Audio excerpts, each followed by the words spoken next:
businesses. You are in one of our members at Confluence Running in beautiful downtown Goshen, where you're going to be zooming in. So thank you for that. Thank you for all of the support that you have given to the businesses. Thank you for, as Linda had said, thank you for your daily updates, because it provides the clarity. There's no politics. It's the truth. Whether we like it or not, it's the facts. And that provides a sense of stability to all of us. Thank you also for being such a great friend to the Orange County Chamber of Commerce all these years. You and I go a long way back. And thank you for your great support for all of the businesses, all of the people, and all of the not-for-profits in our community. Thanks, Lynn. And you guys hear me loud and clear? Yep. Good to go? Yep. All right, cool. So first off, I do have masks here. And Alicia's gonna come here in about 2 minutes. I just want to give a couple quick introductory remarks. I do have 2 masks with me today. As you know, I'm a faithful Navy guy, but I also have my West Point one, because that is gonna be a big weekend this weekend, the Army-Navy game. So first, it's great to see everybody. I'm glad everybody looks like they all have their clothes on. And I say that because during the summer, one of my legislators had like a Vladimir Putin moment, you know, when he's riding the horse with the shirt off during one of the legislative Zoom meetings. So I don't know why people complain to me about them not having clothes on, but I'm the clearinghouse for good and bad things going on.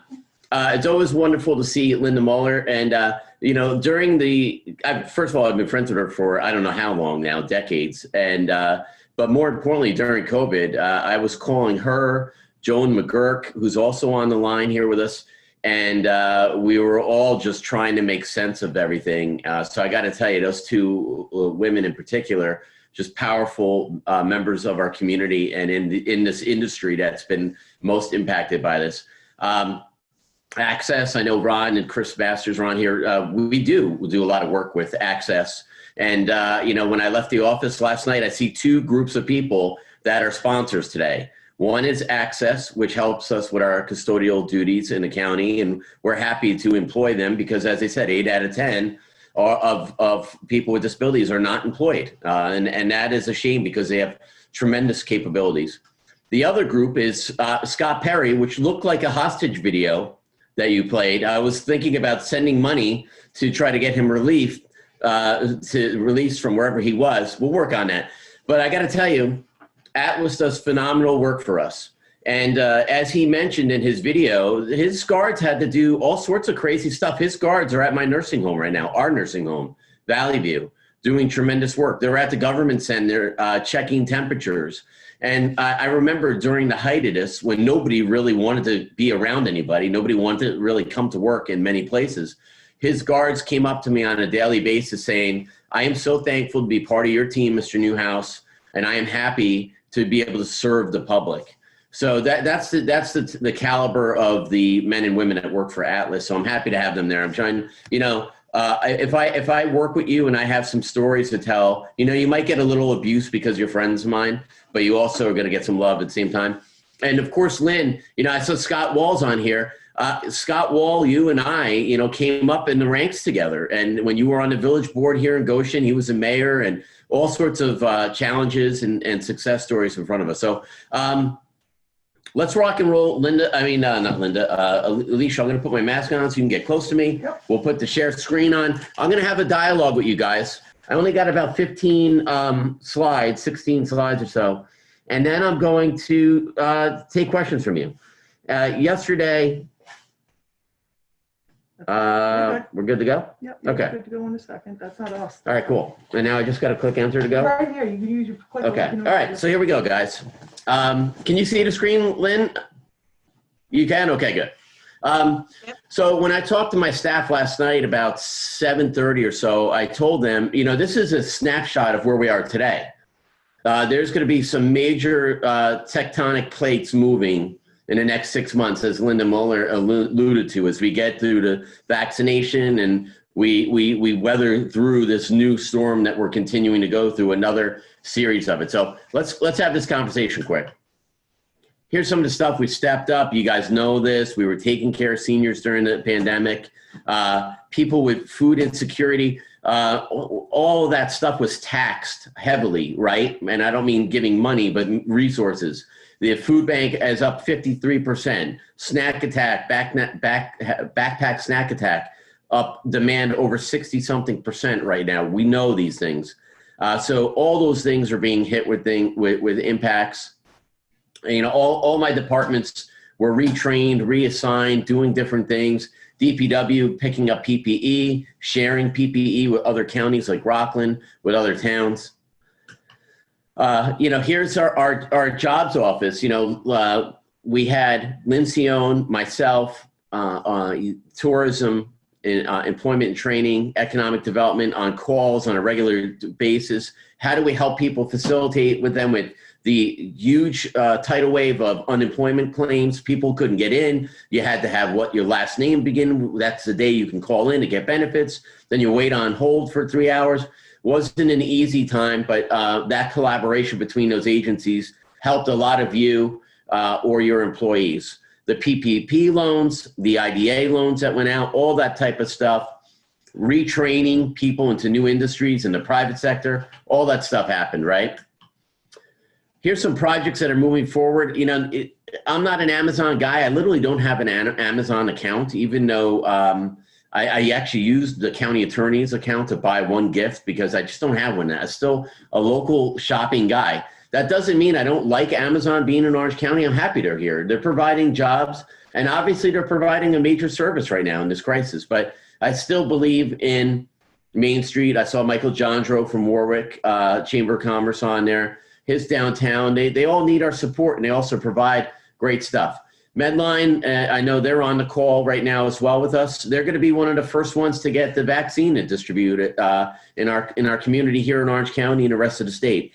The Goshen Plaza, which we always make fun of, looks like an Army artillery range, is now had a transformational new life, and it looks beautiful. I get excited about construction. I honestly, when I see things getting a makeover or improvements, I get excited about it. We're going to talk about bridges in a minute.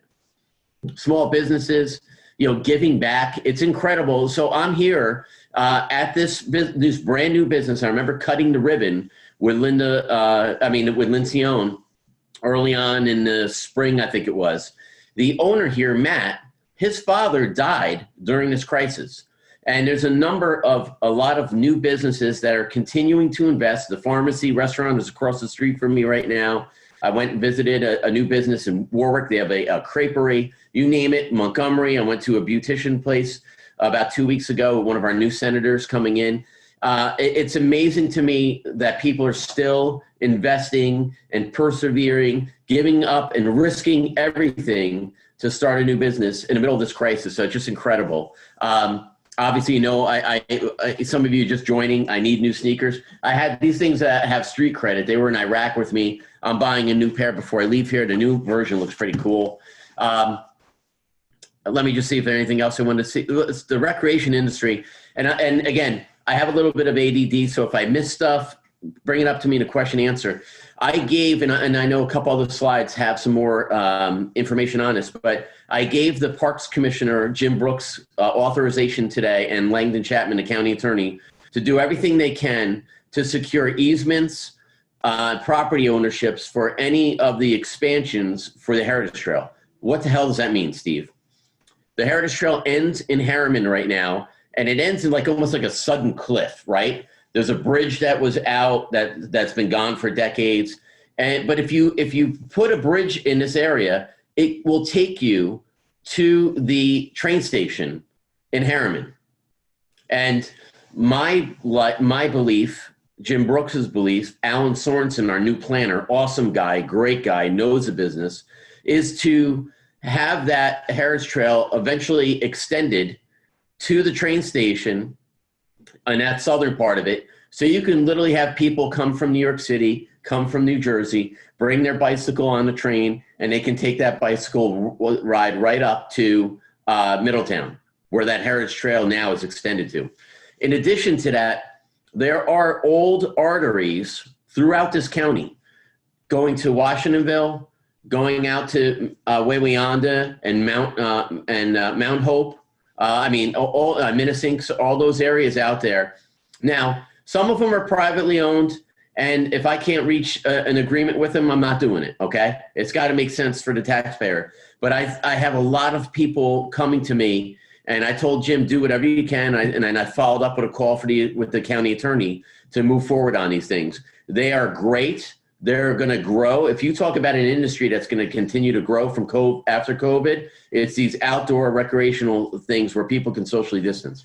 I'll get back to it later on. Don't let me forget Sugarloaf Mountain, Lynn. Small business, the feds are discussing a second round. We had a conference call yesterday with all the county executives yesterday. And we talked about what the stimulus means right now. And I'm just going to go into it real quick because I know we have a lot of nonprofits on the call. A lot of nonprofits every one of them is struggling. Some of them might go away. Museums, 40% of them are being talked about possibly permanently going away. So there are some nonprofits. This is really they're gonna test their gunmetal.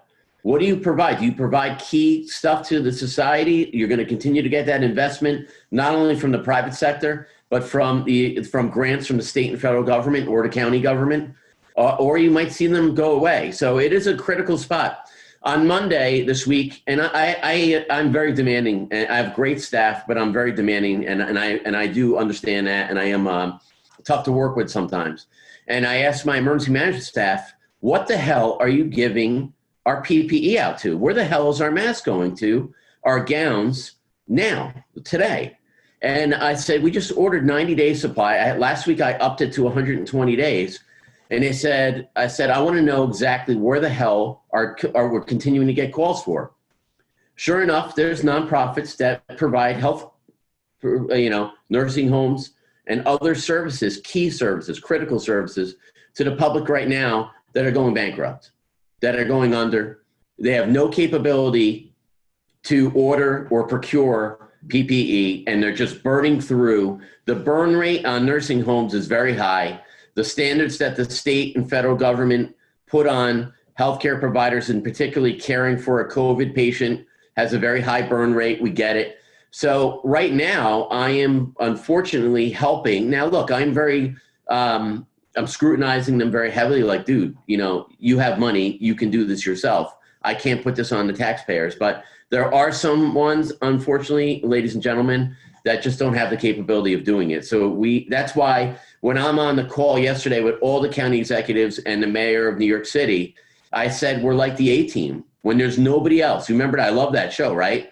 When there was nobody else that can help, you call the A-Team. And unfortunately, Orange County and many counties around the state are doing that similar type of thing. So local options were, the IDA gave out $500,000. We might be having those conversations again. I had a call with them the other day and other parts of my team to say, get ready. If we have to go through the PPP distribution, unemployment claims continue to go up, you might have that team together of Lynn, Amanda at Tourism, Bill at Economic Development, Steve from Employment and Training, all helping businesses like you out there. So I talked about the Heritage Trail. I talked about growing it. A lot of people don't know this, but there was a piece of property I pulled off the tax block. It was going to be sold in the middle of Sugarloaf. And over the last month, my public works employees, as well as some some from parks, have transformed that property. It has 2 houses and it has 2 long buildings that was known Scott's Meadow. It is available right now for public parking, which is a dire concern in downtown Sugarloaf. I have a couple ideas. I'll give you a quick snapshot of what I want to do there. And I'm going to do this other parts of the county. The guy hadn't paid his taxes for 15 years. So I said, you know what? This isn't going anywhere. I'm not putting it on the auction. I'm going to pull this piece of property. It's about 7 acres. It goes from Sugarloaf all the way over this little swamp next to the Tin Barn Brewery.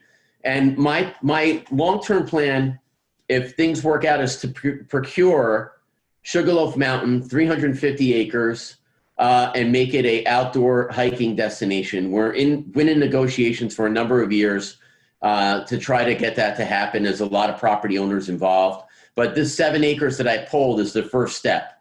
And in addition to that, there's 2 buildings up front that I might end up taking one of them down. The other one I might end up just segregating off the piece of property and selling. The Scotts Meadow I want to turn into public bathrooms. So there's a lot of things going on, and I want you to, you're going to just stay tuned for that. And if you have any ideas or see any opportunities, reach out to me. Lynn will tell you. I might not text you back right away. I texted the county attorney back at 3:30 in the morning this morning. Crystal Run, 3:30 in the morning. I said, were you actually awake at 3:30, or do you have some type of time delay on your phone? No, I'm up at 3:30. Sometimes if I can't sleep, I'm working. There are still opportunities. We have Mount Peter. I talked about expanding the Heritage Trail. I am going to be working with the Orange County Land Trust more than ever. I was on the board of directors. I think in the history of the Land Trust, I might be the only Republican that was ever on it. But I am a big outdoor guy, as many of you know. So unfortunately, Jim DeLawn, their executive director, is planning on leaving. I'm trying to get him to stay. He's entitled to retire. He had a couple health scares over the last decade, and he beat them all. And he wants to enjoy life and not push it too much. But he's been a critical ally for me. Matt, who works for him, is going to stay and obviously be part of that. But you're going to see me going throughout the county, working with municipalities. It is going to be critical, and we need the land trust and the local towns need this Preservation Act passed. We were bamboozled, and I'm trying not to use bad language. Jen Metzger introduced it, and it was killed at a committee. We need everybody that represents Orange County, I'm not going to name names, to get on board and support that Community Preservation Act. So every one of your communities, even the cities, have the ability to preserve open space. It is a critical time to preserve open space. There's a lot of places that are on the verge of permanently going away. So as much as I'm Mr. Economic Development, we also need to do our part. And I think that Community Preservation Act is going to be critical to letting your towns, villages, cities work with me and the Orange County Land Trust to get that to happen. Last week, the legislature passed my budget unanimously. Now, talk to other counties in the Hudson Valley. That doesn't happen all the time. And I have some Democrats. I have some Republicans. They moved the budget within the budget lines around, but literally made no structural change to my budget. I'm not criticizing them. That means that we work very well together.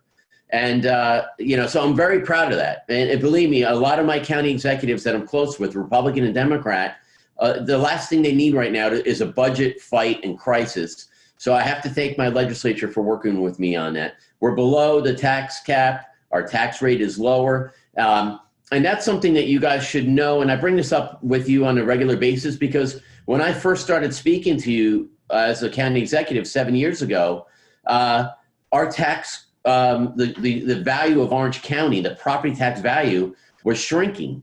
And now we've grown back. So even though we're in the middle of this COVID crisis, our value of what we're worth, your property values, is continuing to grow. Obviously, you saw that big flight out of New York City in the springtime, which we're still feeling in a real estate market.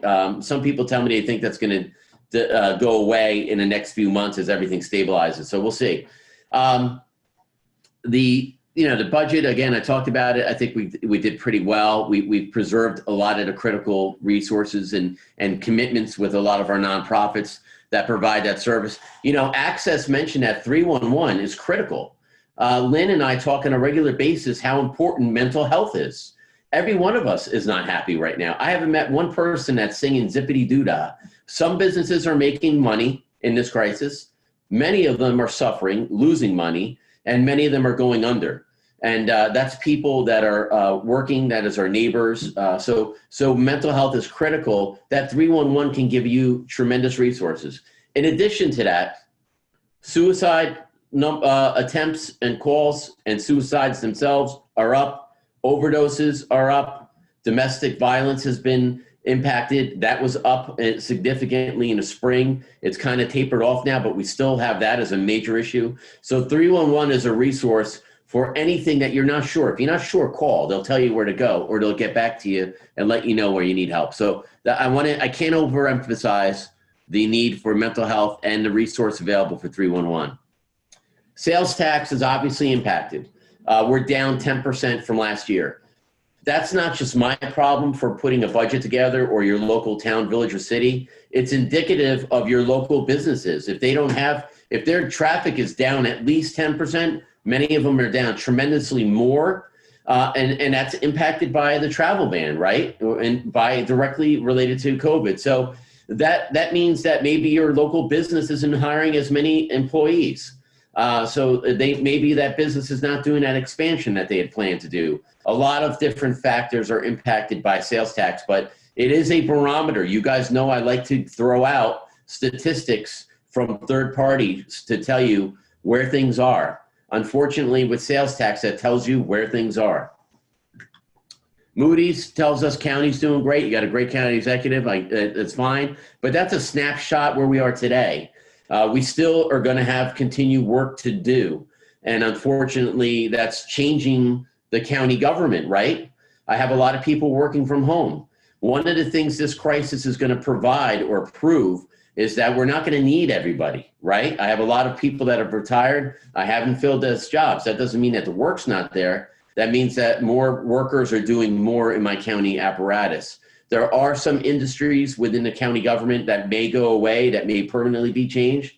There are some that will never go away, like emergency management and public health. You know, we have risks ahead. This is one of the, we do this annual event where we recognize police officers for doing great work. And we had to do it kind of virtually this year. It's not, they deserve recognition. We're all going to be able to celebrate and make up for people that we didn't get a chance to honor or celebrate, Linda Muller being one of them, at some later date when we can all get together on this. But we still have a critical crisis in New York State, over $10 billion in deficit. The reason why you see the fight with the federal government and the bailout, they don't want to bail out bad behavior, but there is a happy medium, in my opinion. You heard me talk about how much money, millions, I'm putting out to try to bail out nonprofits and medical providers that don't have the money right now. They do need that help. And that's coming out of your pocket as a taxpayer. So, you know, we have this distress hospital aid that's coming out of sales tax, your sales tax money that you guys that's going to go to downstate hospitals, not to Joan Cusack McGurk or Garnett, which is another huge provider of medical treatment at Hospital Orange Regional, now known as Garnett. All those guys need the relief just as much as New York City. And I'm sure Linda Muller's, hopefully her apparatus would be entitled to, because they are doing God's work as well. You know, the bail reform, you know, we are still seeing an uptick in certain crimes. So it is definitely an uncertain time. So those are risks going forward. You know, everybody loves a ribbon cutting, right? I see everybody out there, and they're good people. Doug Bloomfield from my partner in Goshen. Doug, there was also Joe DiStefano was in there, but that was the day of the fire in Middletown. So we literally cut the ribbon and he took off. But a lot of my legislators, former legislators, some of the sheriff's office there as well. You know, we are doing a number of infrastructure projects. Harry Poor is on this call. He said to me on Monday, what do you want to do with the capital program, which is our bridges, our roads? Do you want to suspend it for the next 12 months so we get to going forward, or should we go, or you want to give it a green light? I said, full speed ahead. Because one of the things that we do when a new business comes to Orange County, a big company, a small company, or even a resident, if the roads look like hell, they wonder what the heck kind of place is this? And it is a selling point. I remember when we were courting Legoland in the early days, and we showed them certain areas of the county, and the bridges were falling apart. And they were like, what the hell is this? Where are we? Now, they were state bridges, and the state is getting caught up on them. But it is indicative of who you are when your infrastructure starts falling apart. So we also have a dire need to build a standalone medical examiner's office. That was proven more than ever now. I had to get refrigerated trailers. Now, so did New York City and everybody else, to store human remains during the COVID crisis. But I need to make it a little bit more professional. And obviously, public health is something that's not going to be going away. It's going to be more busy. So you've read about the article about the Grant Street properties in the city of Newburgh, transformational. You know, the options were having more affordable housing or an economic development boom that can transform Newburgh. it's a no-brainer in my opinion. So look, I'm not happy. The county paid more money than they're getting for it. They bought that property before I took office. And by the time we were handed the keys, every piece of valuable equipment in those 3 buildings were stolen. So it was just, the county should not be in a real estate business. We're also doing some upgrades to our sewer plants because, you're discharging, those pipes get old, they start leaking. Scott Wall knows what I'm talking about when he was in this business. You need to start doing work on your infrastructure. And honestly, nobody cares about sewer. The only thing you care about sewer is that when you flush the toilet, it works. Nobody cares. You don't see the pipes as you do with a bridge or a road. You don't see sewer pipes. So as long as that toilet flushes, you guys don't care what happens with it. But unfortunately, I do care about it. And that our sewer is treated and it's discharged in a very robust trout stream. The county executive happens to be a very avid trout fisherman. So those things are important to me, and they should be important to you as well. Orange County film industry is booming. I know Amanda's probably wish she was giving this speech right now, but we went throughout the county, and it is being, I'm talking major films, Netflix, Disney, HBO has 2 contracts signed for producing filming now in Orange County. If you are listening and you have an empty warehouse space, reach out to Amanda or myself. We are talking with major, even big film companies to have a permanent presence here. Have like a mini Hollywood here. So stay tuned for that. It's happening. I'm not telling you this is a bird in the bush. It's happening now. Major producers that have done movies like Black Swan, Hacksaw Ridge, major motion pictures. Those producers, those film companies are filming today in Orange County. What does that mean to you guys? They're commandeering whole hotels because they got to quarantine. They're part of that whole nightmare COVID world that you were in. They are also doing long-term food contracts. They are having all sorts of resources. As you can imagine, actors have a little bit of highfalutin lifestyles. So they require certain things. Believe me, I've worked with them. Great people, but amazing stuff. Temperature in the room has to be 75 degrees. Part of my contract, if it goes up or down. HVAC contracts, I'm telling you. You would not believe how I wouldn't say high maintenance, but I probably should, because that's what it is. But anyway, it means money, and it means contracts with local vendors here. Commercials are being filmed. The tourism is just phenomenal. As you know, look, the tourism page that we just launched this week, we did a recalibration of it, is going to change.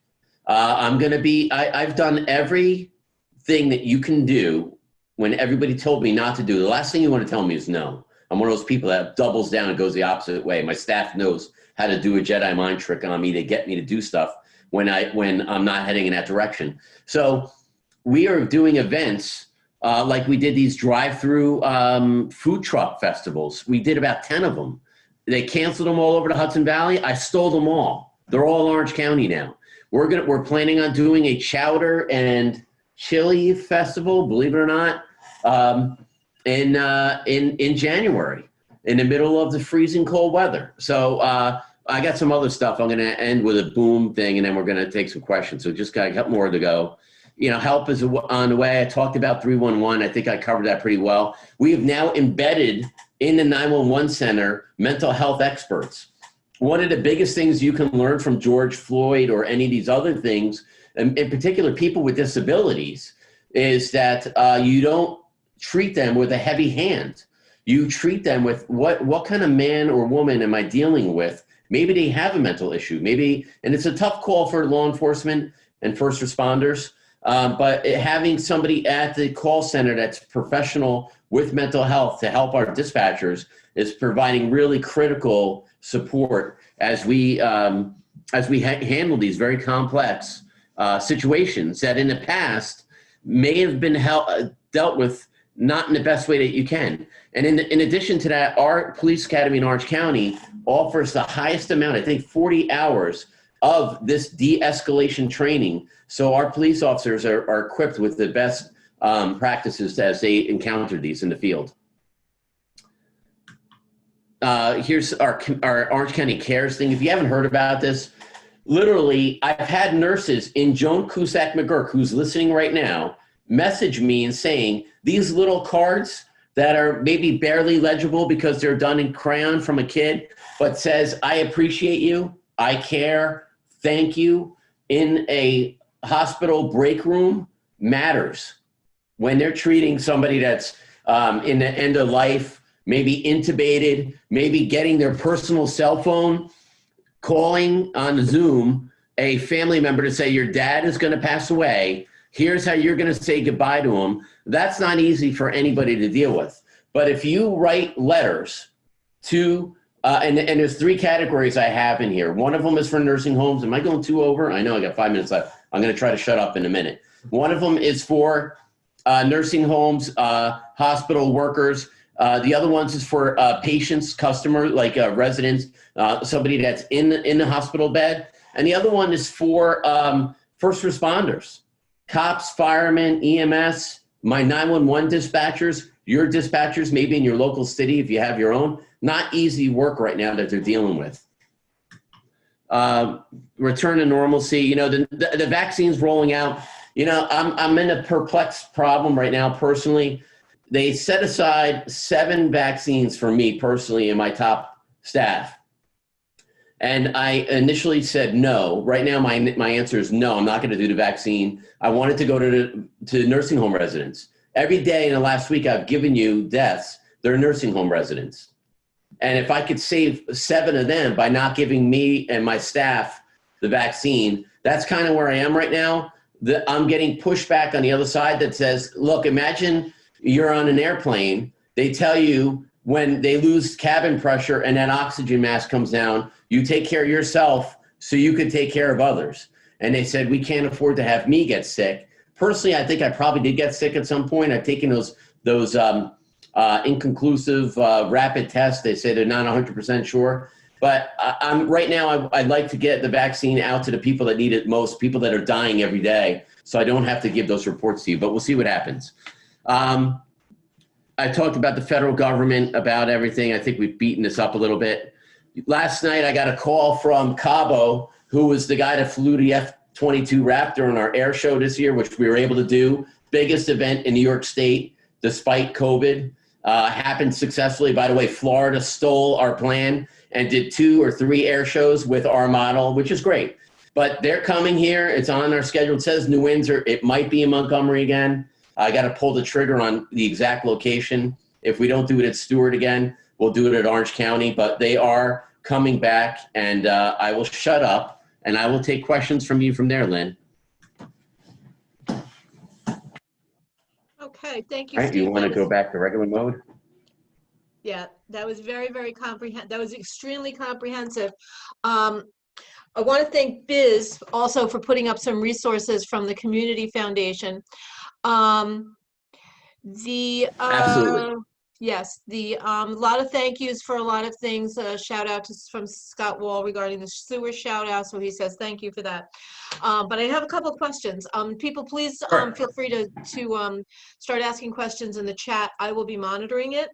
So if you could, Steve, you and I spoke about this yesterday, the confusion about the zones, the orange zone, the red zone, the yellow zone, and now the change that the governor has made with the hospitalizations. Right. So I reiterated that last night. Again, I talked to the governor's office. So the yellow zone in Highland Falls, Newburgh, Middletown, really Orange County is probably in an orange zone right now with the numbers. I mean, Warwick has the highest numbers. They're not a yellow zone on paper. I think you're going to see some changes coming down from the governor tomorrow. They've been alluding to it. So that yellow, orange, red zone has changed. The state is recalibrated and not based on how many people are testing positive, because we're probably at about 1 out of 10 people being tested is testing positive right now. So what the state has done is change the metrics to available ICU beds. So when we get below 10% available ICU beds, you're going to see a major shutdown. Right now, we're not at that. Yesterday, I was in the high 40s. The hospitals are adding capacity as needed, but they just can't pull up a new bed. It also means that they need to put new staff, and staff is taxed right now. Nurses are getting sick. Nursing homes have staff that are sick. 15 out of 17 in Orange County have staff that's sick. So it's very hard for them to just miraculously, poof, with magic, come up with new ICU beds. They also have to have manpower associated with it. So that's where we are right now. Our numbers are still fine. We're at 42%, 40 something percent. It changes by the day. But if those numbers dip below 10%, I think you could see some changes. In addition, I think you might see the governor come down with more restrictions tomorrow. Look, at the end of the day, 70% of these are from gatherings at people's houses, not at a restaurant where if you get up to use the bathroom, you have to wear a mask. If you walk into the restaurant, you have to wear a mask. You walk into a retail operation like the one I'm sitting here right now, they tell you to wear a mask. So I hope they don't punish that sector. Okay, thank you for that, Steve. A question from Anne Marie Buckley is, are developers going to pay for the Harriman Monroe sewer upgrade and expansion? Absolutely. Let me tell you, I live on the Heritage Trail in a small house in the village of Chester, and I'm paying in that sewer district. I'll be damned if I'm going to have to pay more, or I'm going to fight it, me as a taxpayer. So I don't think we should be paying for it. Okay, thank you. Another question has to do with Stewart, New York Stewart International Airport. Any positive news, any new news on that? There really isn't. There is some positive news, but right now nobody wants to fly. And with the travel restrictions that New York State and some other states have put on, it's really crucified the airline industry.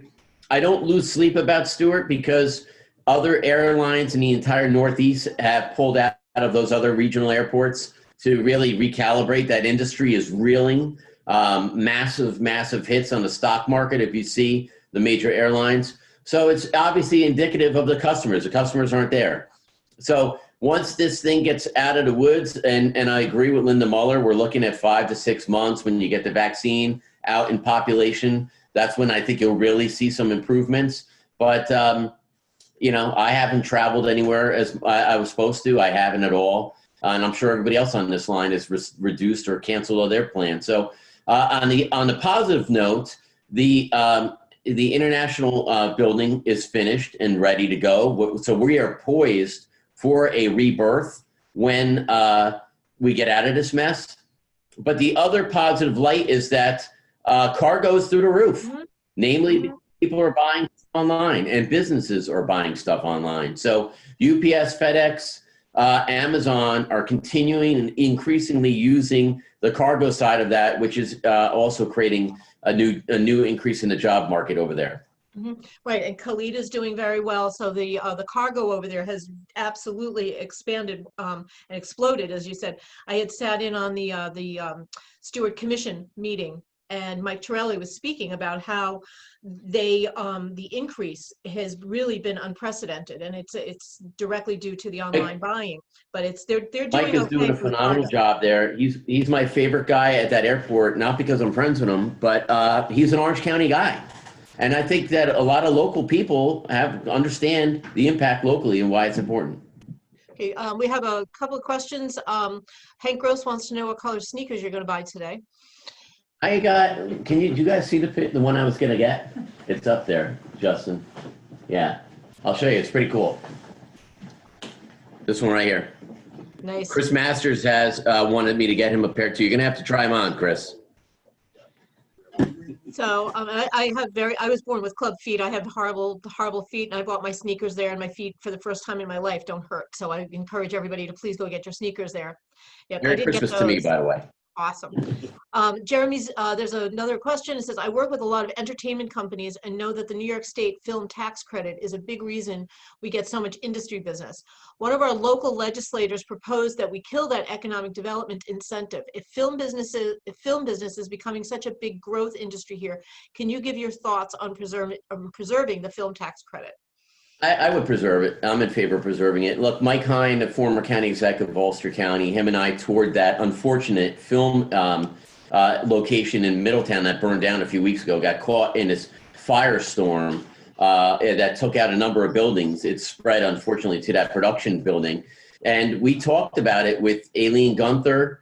I remember poignantly touring it with them and how critical it was. And look, every one of these film people that I meet with talks about that tax credit. So if I didn't think it's important, I wouldn't push for it. But like I told you, the secondary impacts of them being here is really critical. Buying stuff, commandeering a hotel for an entire production crew, restaurant deals. That's important to me. So that's why it's worth it to me. Otherwise, I'd be I'm pretty critical about giving out taxpayer money. I've sued some of these agencies when I was a town supervisor. So I think it works. Okay, thank you. Thank you very much for that. I think, the questions that I had, Steve, you were very, very comprehensive. So, you covered the questions that I had about the CARES Act, and, the work that you've been doing with the other county executives to ensure that we try to ensure that we have something. And I, give you credit because folks really are the A team. And, the government closest to the people, the government that does the most is the government closest to the people. So that's what you're doing the front line on that. Amanda just says that film credit is a must. And, I remember when Aileen Gunther was pushing that. So if there is a time when it does come into jeopardy, please let us know. We'll be happy to of course, support that because it is vital. And we also, I know I'm going too long, but you have, like, if anybody watched Hamilton, that was a huge deal that Disney did. And Broadway is still shut down. Mm-hmm. All those actors are unemployed. And you're seeing a lot of those major shows looking at doing the same deal that Disney made with the original cast of Hamilton, bringing them back. And they might be filming that here in Orange County. Things like that. Wonderful. Thank you. I think that's those are the only questions that I have. You've been extremely comprehensive, Steve, on everything. So I just a quick question about the air show. So that we're looking at August 28th through 29th. Yeah. I signed a 20-year contract. Some of you know that. I think, Lynn, I told you that behind the scenes. So I have a vision for what I want to do there. We had a meeting on this last night, the county attorney, myself, and one of our small business owners. And I would love to do, this isn't happening yet, but this is one of my crazy ideas. We had 12,000 people at the air show at Orange County Airport. Everybody wants to do it there again. I'd like to outline the field. Like, let's say you imagine a square box with all those people in it. On either wing, maybe 5 or 10 food trucks that Orange County Health Department licenses for a local business, like Christopher's Bistro, Allen's Falafel, anybody who has a food truck, I'm just naming them off the bat of my head, and have them locally on there. I think that would be it would be successful for them. Obviously, us as customers of the air show would love to buy good food. So I'm trying to spice it up, and every year we're making it different. Wonderful. Wonderful. Thank you. Thank you for that. The air show is great. I love the air show. And this year was amazing. And the fact that the model was copied, that's flattery. So congratulations on that. So I don't think we have any other questions coming through. So Steve, I want to thank you very, very much for your time. I know how busy you are, so I really appreciate this. I want to also, and we touched on this yesterday, I want to thank you for always being positive. And for not being a Debbie Downer, that you always end your Facebook updates with a positive note, because that will help us to get through all of this, an upbeat attitude. So thank you for that. Thank you for the hard work. Thank you for being up at 3:30 in the morning, doing work. Thank you for texting me all the time and keeping in touch. And thank you so much for your support of small businesses. And Lynn, I would just say, first, I do try to leave on a positive note. It's very difficult. You see I'm grouchy sometimes. If, I have an outbreak because somebody had a party and we told them not to, and things like that. Sometimes I end up, and you can tell I'm grouchy. So I've tried to poignantly leave a star on my notes every day, something positive, because we need hope right now. Whether it's looking forward to the air show, looking forward to a good concert series, Orange County Fair Speedway. We had a great lineup this summer. Insane. All those things we're trying to continue to do. And I'll just say one last thing. utilize the relationship with the Lynn Sion and the chamber. If you have a problem in your business, don't sit on it. Ask her, ask us. If I can help you, I can. If I can't, I'll tell you I can't. But honestly, don't wait until it's too far down the road that you can't recover on certain things. So again, use that relationship. Linda Muller, Joan Cusack, McGurk, and I that are in this on the front lines, we see the light at the end of this tunnel. So we just honestly got to hunker down the next few months. We know we're heading into a storm. You know, I'm giving you reports where the numbers are going up. We knew this was happening. We know what was happening. We're not enjoying this, any of us. But again, the light is at the end of the tunnel. Just stick with it. You need anything from me, I'm here for you. Thank you for allowing me to spend some time with you today. Thank you, Steve. Thank you, Steve. And thank you, everybody, for sharing your morning with us. Just want to give you two quick announcements.